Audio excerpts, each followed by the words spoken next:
দেখো, চিরকালই বাংলাকে বঞ্চনা করা কেন্দ্রীয় সরকারের একটা অভ্যাসে দাঁড়িয়ে গেছে।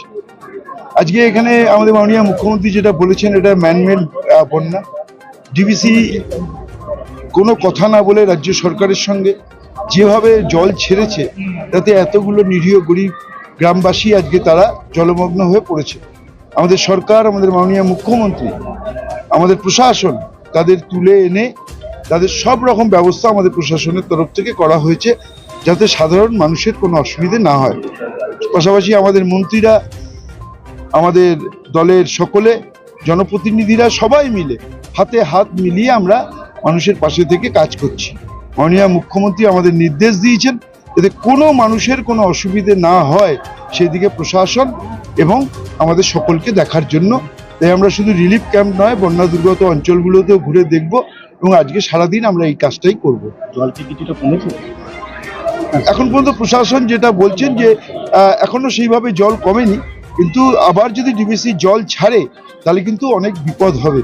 পুজোর মুখে মানুষ যখন উৎসবে সামিল হবেন, মানুষ যখন প্রস্তুতি নিচ্ছেন, তখন এইভাবে মানুষকে জলে ডুবিয়ে দেওয়া, এটা একটা চক্রান্ত ছাড়া আর কিছুই না। একটা প্রশ্ন রয়েছে, এই দামোদরেই 2 বছর আগে নব্যতার জন্য প্রায় কোটি কোটি টাকা খরচ করে সেখানে বাঁধ দেওয়া হয়েছিল, যাতে এই মানুষের, সাধারণ মানুষের কোনো রকম এই বন্যা কবলিত যেন না হয়। ঠিক 1 বছরের মধ্যে, অর্থাৎ 2 বছরও বলা যেতে পারে, তার মধ্যেই সেই একই দুর্ভোগ, অর্থাৎ কোটি কোটি টাকা কি তাহলে চলে গেল? কারা করেছেন কাজটা? কাজটা যেটা করেছে এখানেই হয়েছিল। কে করেছিল কাজটা? কেন্দ্র সরকারই। তাহলে সেটাই আপনারা সেটা বলুন।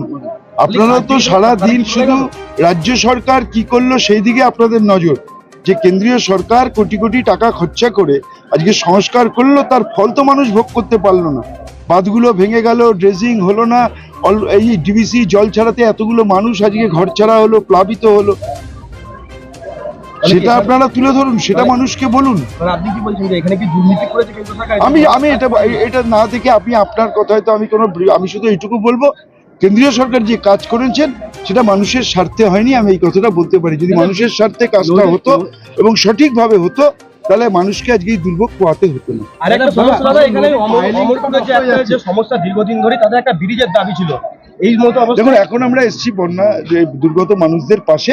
উন্নয়ন মমতা বন্দ্যোপাধ্যায় যে উন্নয়ন গত 13 বছরে করেছেন, আমার মনে হয় বিগত 10,000 বছরেও কেউ করেননি, আগামী 500 বছরেও কেউ করতে পারবেন না। বিস্তীর্ণ অঞ্চল জলের তলায়, অনেক ফসল নষ্ট হয়েছে, মাটির ঘর পড়েছে, সাধারণ মানুষের এগুলোর কোনো ক্ষতিপূরণ পাবে? আমাদের সরকারের তরফ থেকে শস্য বীমা আছে, আপনারা নিশ্চিন্ত থাকুন। মমতা বন্দ্যোপাধ্যায় মাথার উপরে যখন আছে, তখন কোনো নিশ্চিন্তে থাকবেন সবাই।